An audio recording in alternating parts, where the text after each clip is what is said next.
Bienvenue à Question d'Info. Alors après l'échec de la présidentielle, la guerre est donc déclarée au Front National après le départ de Florian Philippot. Alors jusqu'où ira cette crise? Et puis au-delà, face à la mobilisation de Jean-Luc Mélenchon contre le pouvoir, le FN, le Front National, a-t-il perdu le match des opposants à Emmanuel Macron? Invité aujourd'hui de Question d'Info, justement, Marine Le Pen, présidente du Front National et députée du Pas-de-Calais. Et à mes côtés pour vous interroger, Madame Le Pen, Françoise Fressoz du Monde, Frédéric Dumoulin de l'AFP et Yael Gauze de France Info. Bonjour Madame Le Pen. Bonjour. Il y a eu la crise, il y a eu son emballement, son dénouement ce matin, rupture consommée, divorce acté avec Florian Philippot qui annonce qu'il quitte le Front National. Il dit sa déception, il dit aussi sa tristesse, il dénonce un FN rattrapé par ses vieux démons. Quelle est votre réaction ? Écoutez, je prends acte de sa décision. Ça n'est pas pour moi, objectivement, une surprise. Je respecte sa décision, mais je conteste formellement l'habillage qu'il effectue et les accusations qu'il porte. Bon.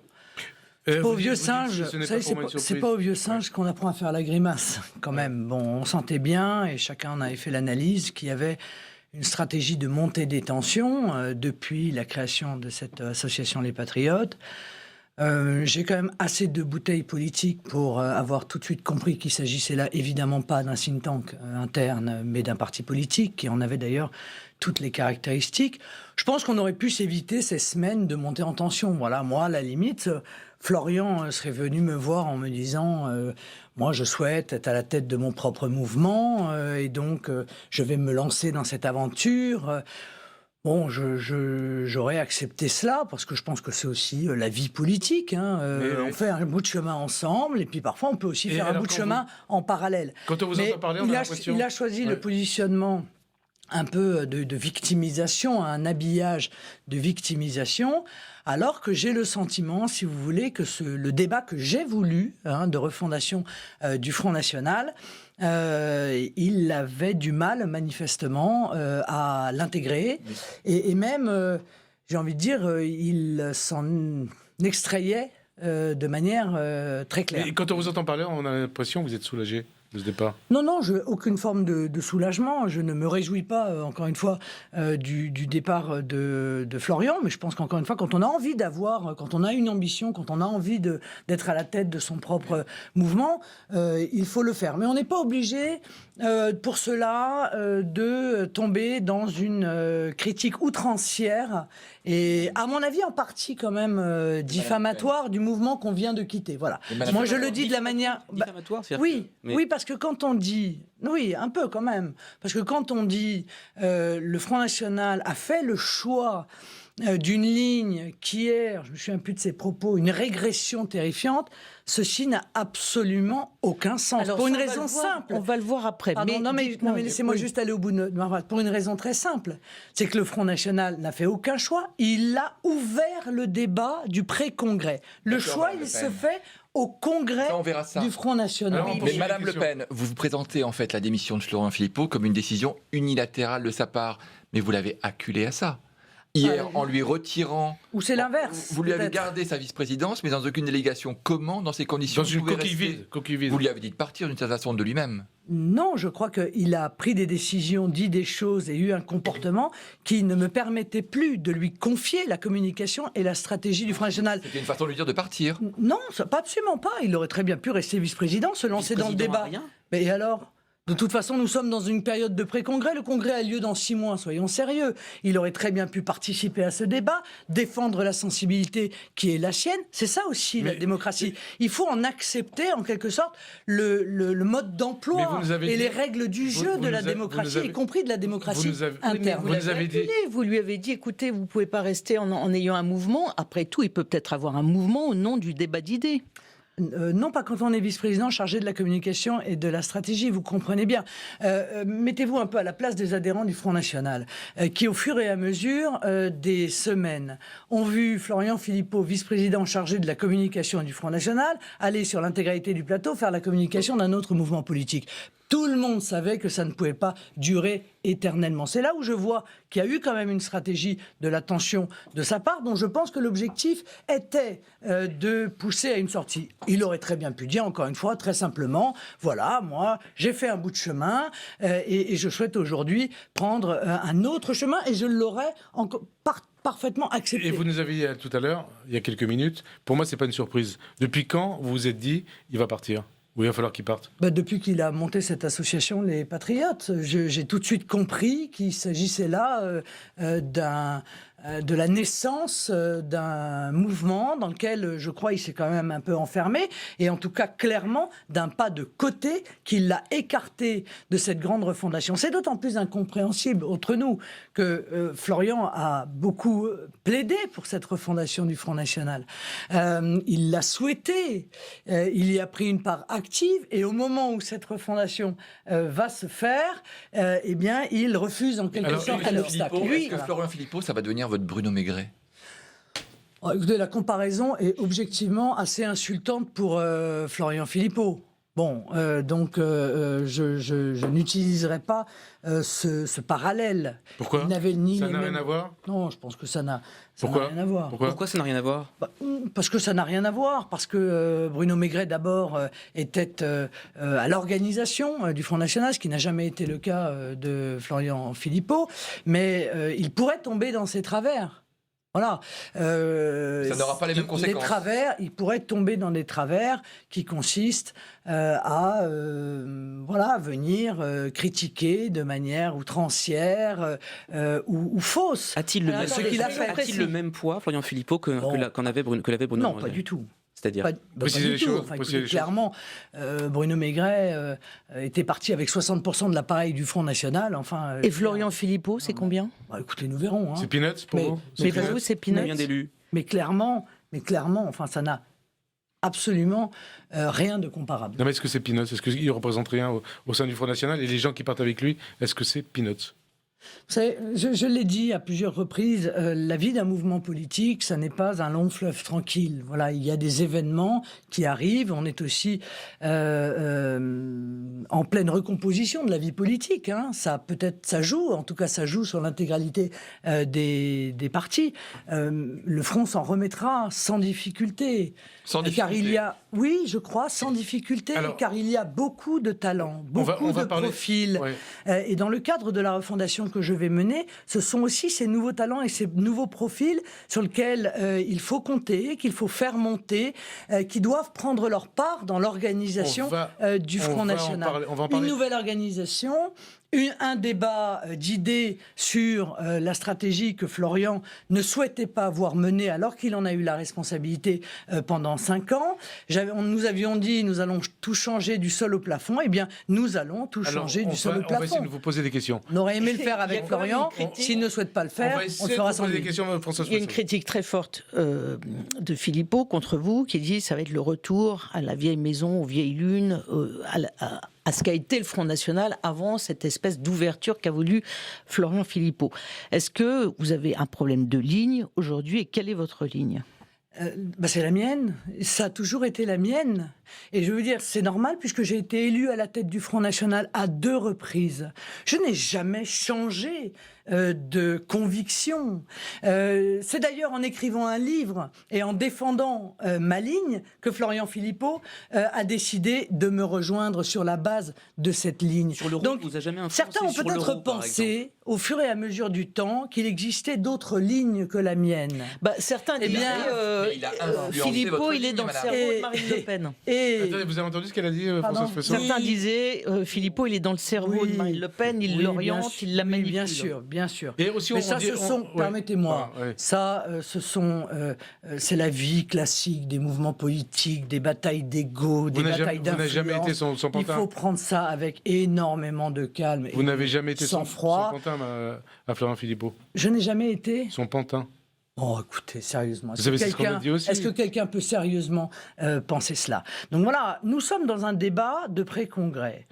Le débat existe, il peut être vif d'ailleurs, hein. Il peut être parfois, comment dire, injuste même. Après tout, c'est ça la critique. Il faut être capable de l'accepter. Or, j'ai profondément le sentiment que Florian ne souhaitait pas participer encore une fois. Il incarnait une ligne, à ce Florian débat. Philippot. C'était la sortie de l'euro, le souverainisme. Est-ce que ça veut dire que ça, vous l'abandonnez dans la future ligne Marine Le Pen Mais c'est 2018? là où ses propos sont incompréhensibles. Pardon, je ne vais pas Allez-y, polémiquer avec lui, mais la seule décision politique qui a été prise par le Front National depuis la rentrée, formellement, c'est un communiqué de presse qui a été rédigé par l'ensemble du bureau politique élargi, que Florian a voté, dans lequel nous disons quoi? Nous disons, la souveraineté nationale est le pilier de notre combat. Donc il ne peut pas laisser dire qu'il a une crainte sur l'abandon de la souveraineté. Ça n'a pas de sens. L'Union européenne, nous continuerons à la combattre de toute notre âme parce qu'elle est un instrument d'enfermement et d'appauvrissement de notre peuple. Ça, c'était la deuxième ligne. Et la troisième ligne évoquait une priorisation, en quelque sorte, un calendrier de retour de nos différentes souverainetés. Alors, est-ce qu'elle est là, la pierre d'achoppement dans l'esprit de Florian? Peut-être, et il faut lui demander. Et cette priorisation indiquait que la première priorité était le retour de la souveraineté territoriale, qu'elle soit d'ailleurs migratoire ou qu'elle soit commerciale. Et le monétaire? Je pense évidemment au dumping social, à la directive détachement des travailleurs, à la concurrence internationale déloyale que subissent nos commerçants et que subissent nos agriculteurs. Et nous disions, dans ce processus de récupération de nos différentes souverainetés, la souveraineté monétaire clôturera le processus. C'est-à-dire que, clairement, nous disions, nous avons entendu l'inquiétude des Français qui a été exprimée sur une sortie perçue. On poursuit les questions. Non mais attendez, c'est important, perçue comme extrêmement rapide et brutale de l'euro. Nous l'avons entendu. C'est ça aussi la politique. C'est être capable à un moment donné de percevoir ce que les gens ressentent sans abandonner ses convictions, ses idées. Et je ne les abandonnerai évidemment jamais et tout le monde le sait, mais tenir compte de cela parce que c'est aussi ça. Laissez-nous poser quelques questions. Pour résumer les choses, ce différend, cette rupture avec Florian Philippot, elle est idéologique ou elle est humaine? Parce que vous disiez, on se rappelle, il y a tout juste 10 mois, je ne crois pas qu'elle soit idéologique. Avec Florian Philippot, c'était un coup de foudre intellectuel. Non, mais je ne crois pas que ce soit idéologique. Moi, j'ai travaillé pendant... Vous lui dites écoutez, trop dogmatique, en fait. Non, mais comment voulez-vous que je vous dise c'est idéologique? Moi, je n'ai pas changé, et il le sait. Donc ça ne peut pas être idéologique. Si le débat vous a changé, le débat d'entre-deux tours a provoqué une prise de conscience chez vous qu'il fallait peut-être refonder et revoir un petit peu le logiciel du Front National. Donc, non mais je veux dire, il y a un impact. je pense pas que ce soit le débat qui ait eu soit un électrochoc. Non, cette refondation, elle était nécessaire. Tout le monde l'attendait. Tout le monde savait que en 2018, au congrès de 2018, la refondation du Front National s'effectuerait. Et moi, j'ai voulu la faire la plus large possible, en y associant les adhérents, en y associant les cadres, en y associant les élus du mouvement. Or, encore une fois, Florian Philippot ne peut pas dire que cette refondation se passe mal, d'abord parce qu'elle n'en est qu'à son démarrage. Le questionnaire aux adhérents n'a même pas encore été envoyé. Et les votes au Congrès, bien entendu, n'ont pas eu lieu. Et les débats ne faisaient que commencer.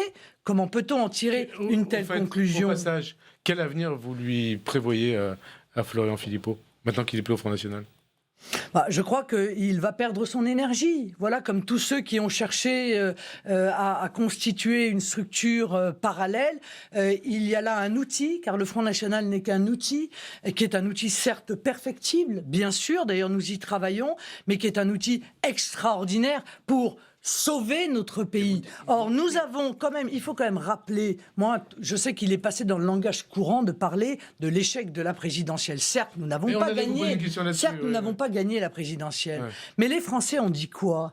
Ils ont dit au second tour, en me mettant au second tour de l'élection présidentielle avec 34% tout de même. Bon, excusez-moi, mais c'est un score historique. Ils ont dit, vous êtes à nos yeux l'alternative. Vous êtes à nos yeux l'alternative à la politique de déconstruction de la France menée par Emmanuel Macron. Est-ce que vous diriez, comme votre compagnon Louis Alliot, que Florian Philippot, en fait, c'est une montgolfière gonflée à l'hélium qui est en train d'exploser? Non, absolument pas. Non, je n'utiliserai Il a aucun eu tort de terme. parler comme ça, Louis Alliot. Et Louis Alliot, il a les qualités de ses défauts. C'est un homme absolument franc qui dit ce qu'il pense. Il pense que c'est un extrémiste Alors, sectaire, politique, arrogant et d'accord, vaniteux sur Twitter. D'accord. ce Alors matin. une partie des gens considèrent que c'est une très grande qualité, cette C'est-à-dire, vous pensez la même honnêteté, chose, mais cette vous voulez- franchise. Attendez, vous voulez- Vous pensez la même chose, mais vous voulez pas le non, dire. non, pas du tout. Non. Moi, je pense qu'il n'est pas utile d'utiliser des termes qui sont des termes blessants, alors même qu'encore une fois, nous sommes là confrontés à une situation Vous n'avez qui est une situation, vous qui est n'avez- un choix politique. Vous n'avez pas répondu tout à fait à la question de tout à l'heure. Donc l'avenir de Florian Philippot, a priori, vous ne le voyez pas trop. Est-ce que politiquement, il est fini? Je le crains pour lui, si vous voulez, parce Ah oui. qu'encore une fois... Non, mais pourquoi? Parce que, encore une fois, un outil tel que le Front National, qui est un outil extrêmement puissant, avec lequel on peut faire passer des idées, défendre nos compatriotes, changer notre pays et le préserver des mauvaises décisions qui ont été celles depuis 30 ans, ne peut pas être comme ça, sur un claquement de doigts, créé. Donc oui, j'ai envie de vous dire que l'expérience m'oblige quand même à constater que tous ceux qui ont souhaité mener... et ont pris cette route-là et mené une aventure solitaire, eh bien, ont disparu. Ça a été le cas de Bruno Maigret, ça a été le cas de Karl Lang, et je pense Donc, pouvoir vous il dire est que ce fini. sera le cas de Florian, et c'est la raison pour laquelle, d'ailleurs, je regrette son départ. Il est fini, Mais, il est fini. Mais, Florian Philippot. Oui. sûrement, il ne le pense pas. Il Non, mais vous pense le qu'il pensez. arrivera à Ouais. créer quelque chose, mais il a le droit de le tenter. Et je veux dire, encore Ok. une fois, moi, je respecte cette décision, mais je pense qu'on aurait pu le faire, qu'il aurait pu le faire de manière plus claire, plus franche, sans habiller cela C'est ce que d'une nous forme avez d'ultra-victimisation Et vous l'avez dit tout à l'heure, dont je mais pense on- personne n'est dupe. On essaie de vous poser des questions. On n'arrive pas. Bah, Mais Marine Le Pen, en Françoise. 4 mois, vous avez quand même moi, je vous réponds. raté un trop débat long, trop long. télévisé, perdu la présidentielle, vous avez perdu Marion Maréchal Le Pen qui s'est éloignée, et aujourd'hui vous perdez Philippot. Qu'est-ce qui vous reste? Est-ce que vous n'êtes pas très seul au sein du Front National?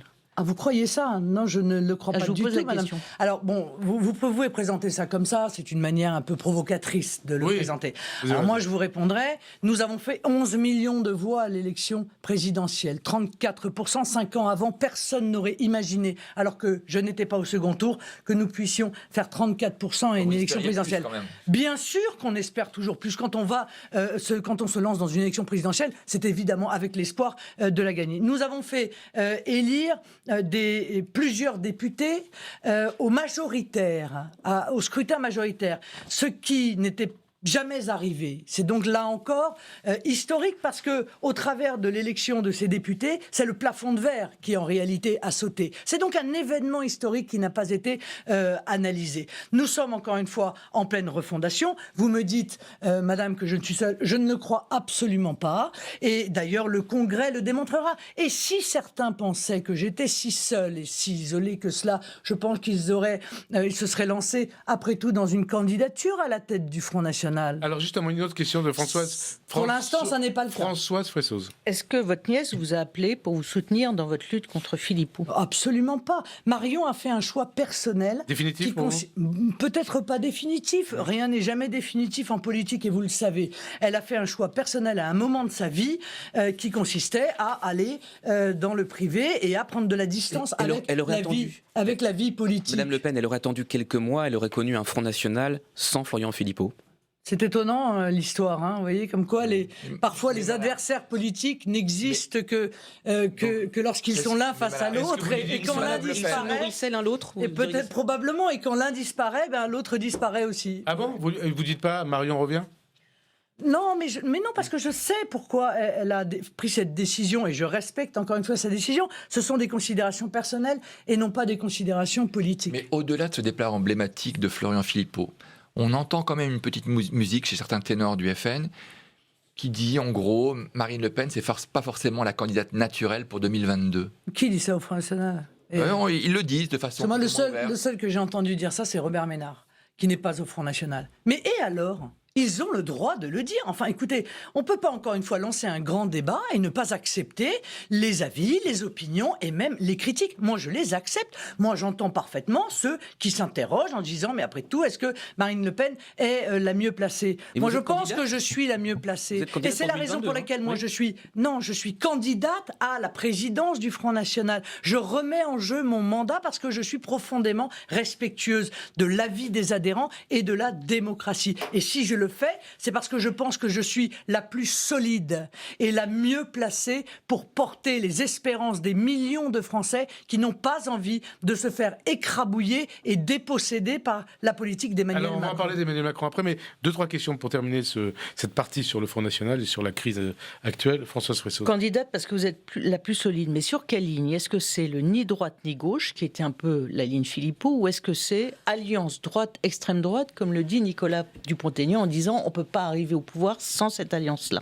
Madame, j'ai monté en 2002 une association qui s'appelait Génération Le Pen pour fixer en quelque sorte ce que je pensais. Et j'ai là évoqué et soutenu depuis sans interruption cette ligne ni droite ni gauche. Vous voyez, Elle donc restera c'était pertinente au permettez-moi prochain quand congrès. même, pour rétablir la vérité, de dire que c'était bien avant l'arrivée de Florian Philippot. Je ne changerai pas d'avis. Voilà. Moi, je pense que l'avenir de la France se construit avec ceux qui, de droite comme de gauche, considèrent que la nation est la structure la plus performante pour assurer la défense de l'identité, la sécurité, la prospérité de notre pays. Mais ça n'est pas incompatible avec le processus qu'engage Nicolas Dupont-Aignan, que moi j'accueille avec beaucoup de bienveillance. Moi je pense que Nicolas Dupont-Aignan aujourd'hui cherche à fédérer sur une ligne, encore une fois, de défense de la nation, sur une ligne d'indépendance, des gens qui aujourd'hui se désespèrent au sein de l'UMP et souhaitent faire ce lien entre tous ceux qui, encore une fois, ont cette pensée politique fondamentale en commun. Je trouve que tout ça va dans le bon sens. Moi, je suis pour une politique de rassemblement. J'en ai encore discuté hier avec Nicolas Dupont-Aignan et j'ai eu l'occasion de lui dire directement, puisque j'ai déjeuné avec lui, directement que je trouvais que son initiative était tout à fait la bienvenue. Qu'est-ce que vous a répondu?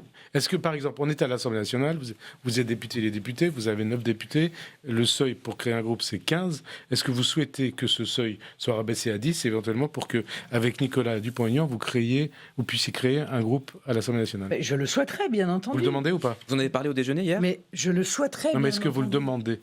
Mais demandez à qui? À Nicolas Dupont-Aignan. Non, mais d'abord, je demande.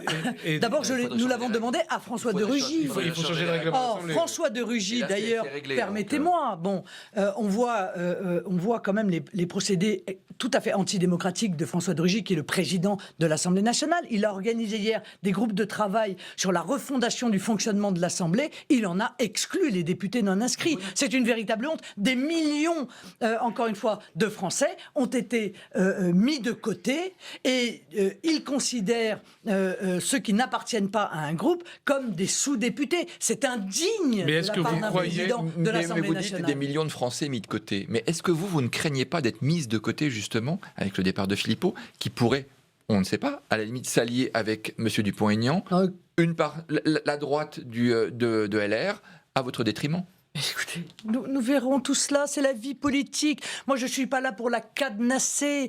Je n'y crois pas. Voilà, je ne peux pas Et vous le dire groupe, mieux que le cela. groupe, est-ce que vous y croyez? Le fait que le Je seuil l'espère, puisse être abaissé, est-ce que vous y je croyez? l'espère, mais je sais qu'il faut laisser du temps au temps. Il n'y a pas d'urgence. Nous réfléchissons, nous discutons, nous voyons avec qui demain nous pourrions évidemment constituer un Est-ce groupe. qu'il y a Et des pourquoi nous voulons Est-ce qu'il y a le des faire députés LR, par exemple, Mais- qui sont prêts à aller vers Et vous? pourquoi nous voulons le faire? Nous voulons le faire parce que, évidemment, nous sommes privés de parole, disons les choses clairement. Lorsqu'on n'appartient pas à un groupe, on n'a pas de temps de parole. En tout cas, on en a très largement moins que ceux qui participent à un groupe. ce qui, encore une fois, m'apparaît comme un véritable scandale. Pour revenir 2 petites secondes au départ de Florian Philippot, ça a des effets politiques. Dès après, on passe à autre chose, dès ce matin, Jean-Luc Mélenchon appelle les proches de Florian Philippot, ses électeurs, cette ligne-là, en tout cas du FN, à le rejoindre.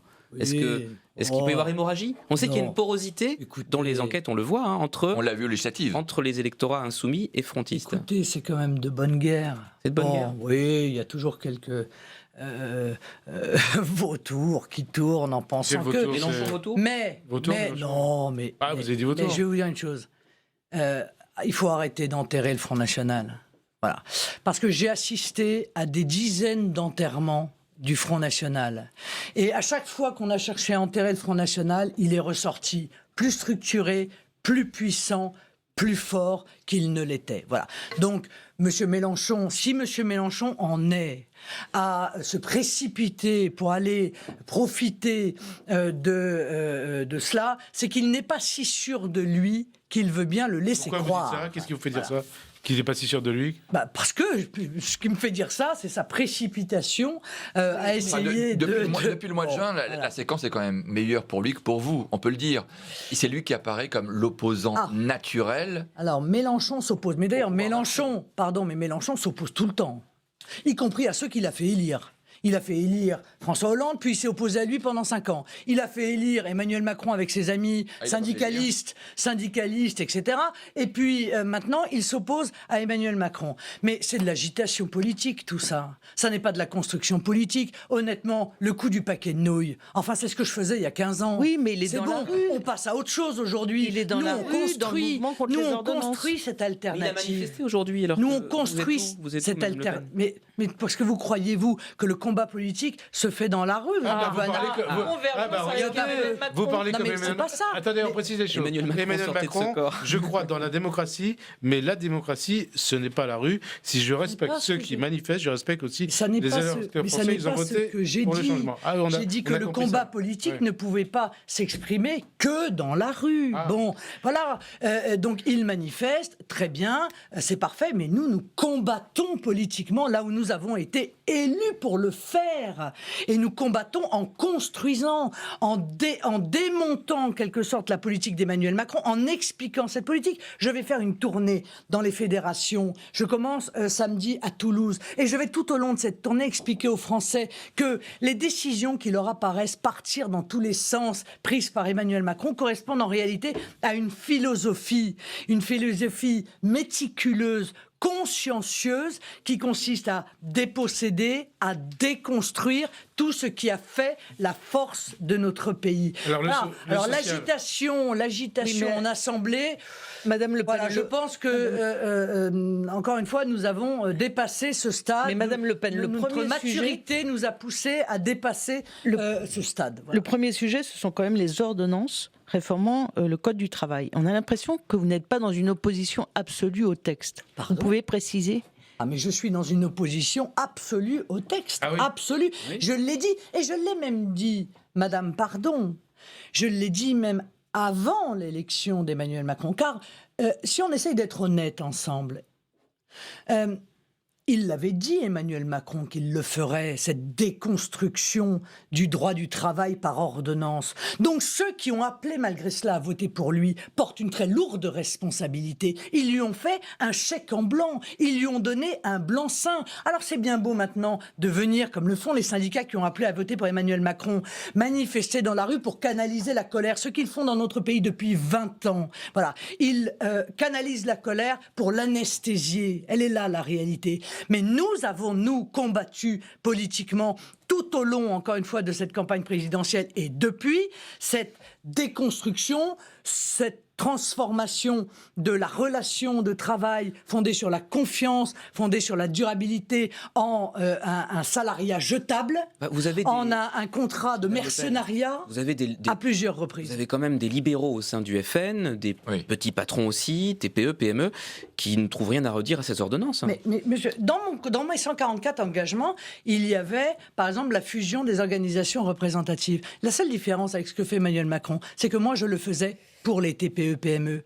Qu'est-ce qu'il a fait, lui? Il le fait pour tout le monde, c'est-à-dire aussi pour les grands groupes. Quelle va être la conséquence de cela? Les Français doivent le savoir et l'entendre. C'est que les grands groupes, on va leur faciliter considérablement les licenciements collectifs. Ça mettra moins de temps, ça leur coûtera moins d'argent. Donc, on voit bien quelle est la philosophie. Elle n'est pas la même. Et donc, moi, je conteste formellement la philosophie qui sous-tend, encore une fois, qui sous-tend ces ordonnances. Je les combats dans tous ces aspects parce que je sais très bien quel est l'objectif de ça. Et c'est pas du tout la défense ou le renforcement des TPE. Et on avance sur la philosophie sociale du gouvernement à travers notamment les propositions sur le logement. Françoise Fressoz. Oui, il y a eu tout un train de logements de mesures de logement qui ont été annoncées pour essayer de faire baisser les loyers. Qu'est-ce que vous en pensez? Pour faire baisser les loyers, favoriser Emmanuel Macron a dit « Je voudrais que les propriétaires baissent les loyers ». Les bailleurs sociaux. C'est ce qu'il avait dit. Non, mais est-ce que c'est une plaisanterie? Est-ce qu'il y a un Français, favoriser la construction. est-ce qu'il y a un Français qui croit que le président de la République, demandant que les loyers baissent, les loyers vont baisser? Non, ce que je vois, moi, c'est surtout qu'il s'attaque aux économies des Français. Et il s'attaque à leur patrimoine, là encore de manière consciencieuse. On va assister à une taxation de l'assurance vie, de l'épargne, des plans épargne-logement. Et c'est normal. Ça, c'est le budget, hein. Et c'est normal. C'est un banquier d'affaires. Il dit aux Français, arrêtez de construire, arrêtez d'investir, arrêtez de vous constituer un patrimoine pour vous et pour vos enfants, boursicotez. Voilà ce qu'il dit aux Français. Et il va faire en sorte que tout ce qui représente une forme d'économie, de la construction, de l'enracinement, eh bien, soit taxé. Et pour détourner les Français et les pousser à la spéculation. Eh bien, c'est encore une fois fondamentalement une philosophie opposé à la nôtre. Alors, François Fressoz. D'ailleurs, l'ISF était très révélateur dans ce cadre-là, pardon. Mais il laisse l'ISF pour les propriétaires immobiliers, dont certains, objectivement, ont des maisons de famille, on le sait, et non que ça, comme seul bien. Et en revanche, eh bien, il libère de l'ISF les gros boursicoteurs qui, il faut bien le dire, font partie de ceux qui l'ont soutenu, lors de la campagne présidentielle. Il y a aussi des mesures pouvoir d'achat. Là, vous avez un tableau très orienté, mais il y a aussi petite la baisse des retraite, cotisations salariales, donc pouvoir d'achat en 2018 et la taxe d'habitation, bien sûr. Oui, oui, mais le choix de la taxe d'habitation, par quoi cela va-t-il être remplacé ? Les Français, vous savez, ils ont du bon sens. Ils se disent, ils nous donnent cela de la main droite. Nonobstant le fait que c'est un vrai choix, là encore. C'est le choix de l'abandon des communes. C'est le choix de la fragilisation des communes. Hein. On sait très bien qu'aujourd'hui, la disparition des communes est programmée dans le projet d'Emmanuel Macron. Il veut exclusivement des pouvoirs qui sont déconnectés du terrain, des intercommunalités, des fusions de communes. Mais par quoi cela a-t-il remplacé? L'augmentation de la CSG? Les retraités deviennent les véritables vaches à lait du gouvernement et les salariés, évidemment, vont avoir une conséquence directe sur leur pouvoir d'achat de l'augmentation de cette CSG. Et il y en aura probablement d'autres, des créations de taxes. Je vous ai parlé de l'assurance vie, je vous ai parlé du plan épargne-logement. On voit bien là qu'il y a des créations, encore une fois, de taxes et qui vont toucher l'immense majorité de nos compatriotes. Donc ce ne sont pas des mesures pour le pouvoir d'achat. Ceci est un mensonge, ce sont des mesures qui visent une nouvelle fois à mettre en place l'austérité qu'exige l'Union européenne, car arrêtons là de nous cacher derrière notre petit doigt. Tout cela correspond exactement à la feuille de route donnée par la Commission européenne. Mais une question, vous êtes radicalement opposé au projet Macron et en même temps, vous n'êtes pas dans la rue. Vous êtes faiblement audible au Parlement. Comment est-ce que vous allez trouver la voie pour vous opposer ? Écoutez, je vous remercie de m'inviter. Oui, c'est un bon moyen. Ce sera dans les médias. Mais à part les médias, comment vous allez faire ? Nous allons le faire avec l'appareil politique qui est le nôtre. Nous allons le faire sur les territoires. Nous allons le faire avec nos militants. Nous allons le faire dans nos conseils dans les conseils municipaux, dans les conseils régionaux, à l'Assemblée, au Sénat. Nous allons le faire partout où les Français, encore une fois, nous ont donné mission de le faire. Combien de sénateurs vous espérez dimanche ? Mais nous verrons.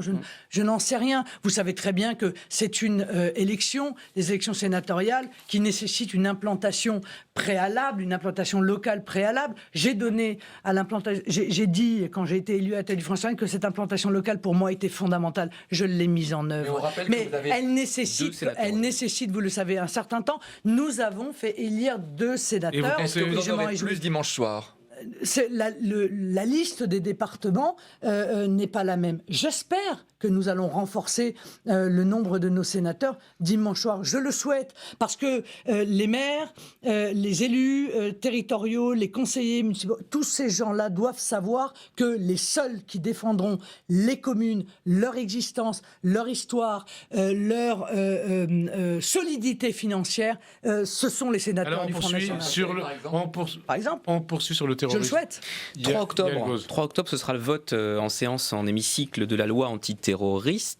Énième. Portée par Gérard Collomb. La énième. Oui, mais celle-ci transpose dans le droit commun des éléments de l'état d'urgence. C'est le but de cette loi, pour en sortir au 1er novembre. Pourquoi vous voterez contre ? Bon, d'abord, vous ne savez pas si on va voter contre, déjà. Si. Ah bah vous dites que vous allez voter pour alors ? Déjà, vous ne savez pas si nous allons voter contre. Mais ce que nous allons surtout dire, c'est qu'elle est totalement inutile. Voilà, inutile. Et pour 2 raisons. D'abord parce que c'est une simple loi de police, et même de police administrative. Que rien dans cette loi ne permette de mettre en œuvre la guerre qu'il faut faire à l'idéologie du fondamentalisme islamiste. Article 2, les préfets pourront interdire les lieux de culte qui incitent à la haine. Oui. C'est dans l'article 2 de la loi. Oui, d'accord. Mais c'était déjà le cas sous l'état d'urgence. Combien ont été fermés ? Parce que derrière les 17, textes... 17 non, depuis novembre 2015. Eh ben, ça fait pas beaucoup, je peux vous dire, par rapport au dire même du ministre de l'Intérieur. Combien ? D'accord. Bon. Vous avez un chiffre en tête ? Non, mais j'ai pas de chiffre en tête, mais je sais qu'il y a au moins, au bas mot, 200 mosquées qui sont tenues par des radicalisés et qui devraient faire l'objet d'une fermeture. L'interdiction de structures comme les Frères musulmans. La liste des organisations ennemies de la France pour pouvoir mettre en œuvre l'article sur l'intelligence avec l'ennemi. Toutes ces mesures-là, l'expulsion des fichiers S étrangers, la déchéance de la nationalité des fichiers S binationaux et leur expulsion, tout cela ne sera pas mis en œuvre. Et donc, ce sera une nouvelle fois un coup d'épée dans l'eau. Et je le, encore une fois, regrette. Frédéric Dumoulin. Je note d'ailleurs que dans ces affaires, on voit bien que, comment dire, l'incompréhension du phénomène par Emmanuel Macron. C'est pas une surprise, pendant l'élection présidentielle, il avait dit « je n'ai pas de programme contre le terrorisme ». Donc il tient ses promesses, il fait rien. Bon. Mais il a dit, je m'en suis réjoui d'ailleurs à l'époque, il a dit il y a quelques semaines, le Qatar et l'Arabie Saoudite financent le fondamentalisme islamiste. Quelques semaines plus tard, il reçoit l'émir du Qatar à l'Élysée. Est-ce que vous croyez sincèrement que ceci peut nous laisser penser qu'il a compris l'étendue du problème? Alors, une question de Frédéric Dumoulin. Justement, vous parlez de radicalisation. Est-ce que vous approuvez le fait que le parquet demande que l'on retienne le caractère antisémite du meurtre de Mme Sarah Halimi? Oui, je le pense. Mais je ne connais pas le dossier, mais d'après ce que j'en ai lu, ça me paraît évident qu'il s'agit là d'un crime antisémite. Mais vous savez, c'est fait partie de la longue liste des attentats, car ce sont des attentats terroristes, des attentats dont on nous explique que c'est le fait de déséquilibrer. C'est la grande mode aujourd'hui, il y a une épidémie de déséquilibrés. Avant, dans notre pays, les déséquilibrés se prenaient pour la reine d'Angleterre. Aujourd'hui, les déséquilibrés vont égorger, jeter par la fenêtre, s'attaquer aux policiers, aux militaires, aux gendarmes, etc., etc. Alors, encore une fois, il faut regarder la réalité en face. Et c'est une grande critique que je fais à l'égard de la loi sur la sécurité intérieure. C'est qu'en réalité, on a l'impression que le terrorisme est un crime comme un autre.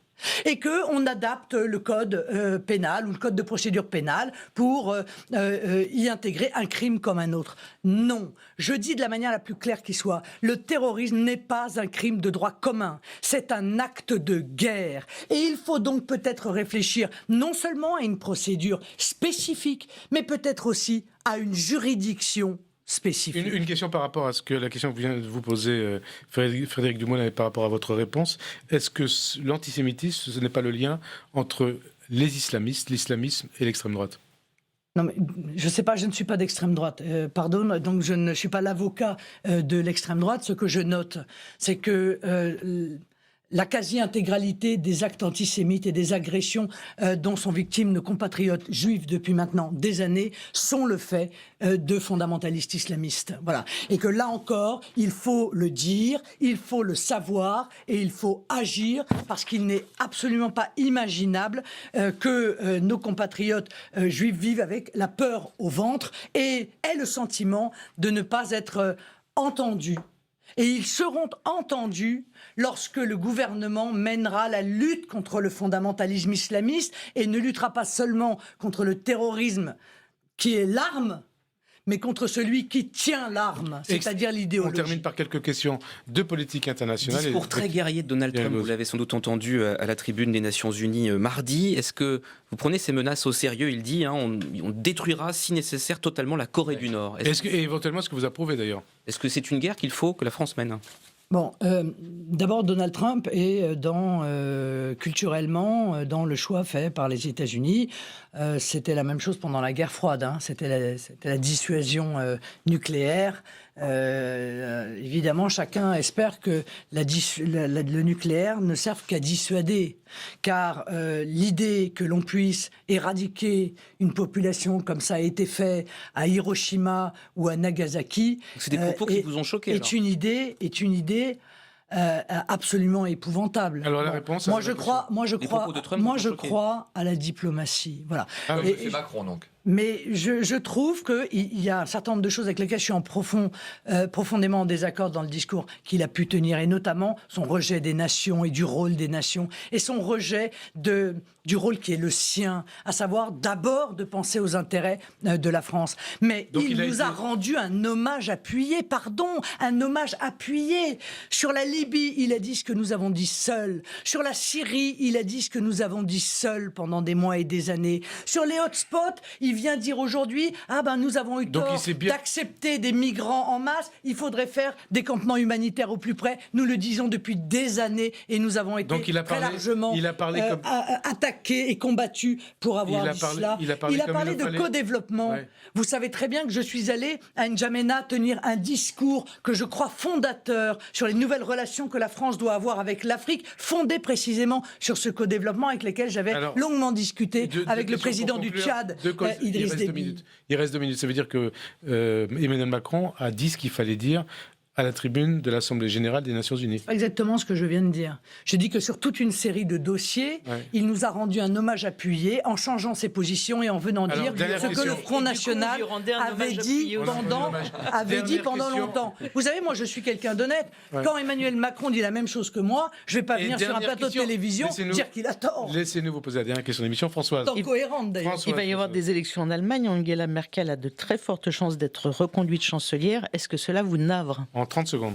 Mais ça n'est pas une surprise. J'avais dit lors du débat, ce sera de toute façon une femme qui dirigera, soit moi, soit Angela Merkel. Bon, donc ce sera Angela Merkel parce que Emmanuel Macron est soumis à Angela Merkel. Et Angela Merkel continuera la politique de destruction de nos économies au bénéfice exclusif de l'Allemagne. Toute dernière question. Allez, scoop pour Le Monde, l'AFP, France Info et LCP. Le nom du Front National puisqu'il va changer. Allez. Mais je ne peux pas vous le donner pour une raison simple. C'est que ce sont les adhérents du Front National d'abord qui choisiront, et eux seuls, et ce sont même eux qui vont faire remonter leurs propositions. Non, ce sont eux qui vont faire remonter leurs propositions tout au long de ce processus de refondation, car ce mouvement, c'est le leur, c'est celui des adhérents, ce n'est pas celui des dirigeants du Front National, ce n'est pas celui des cadres du Front National, c'est celui des adhérents du Front National. Toute dernière question, ça nous renvoie au début de cette émission, le départ, la démission de Florent Philippot, ça vous rapproche de votre père? Mais pas du tout. Écoutez, tout ça n'a aucun sens. Moi, j'ai pris mes décisions, je les ai assumées, je crois les avoir assumées courageusement, et toujours en pensant à l'intérêt supérieur du mouvement, parce que je pense que l'intérêt supérieur du mouvement, c'est l'intérêt supérieur de la France. Merci, c'est la fin de Questions d'Info. Merci Marine Le Pen d'avoir répondu à notre invitation. Merci à vous de nous être fidèles et à la semaine prochaine. Merci.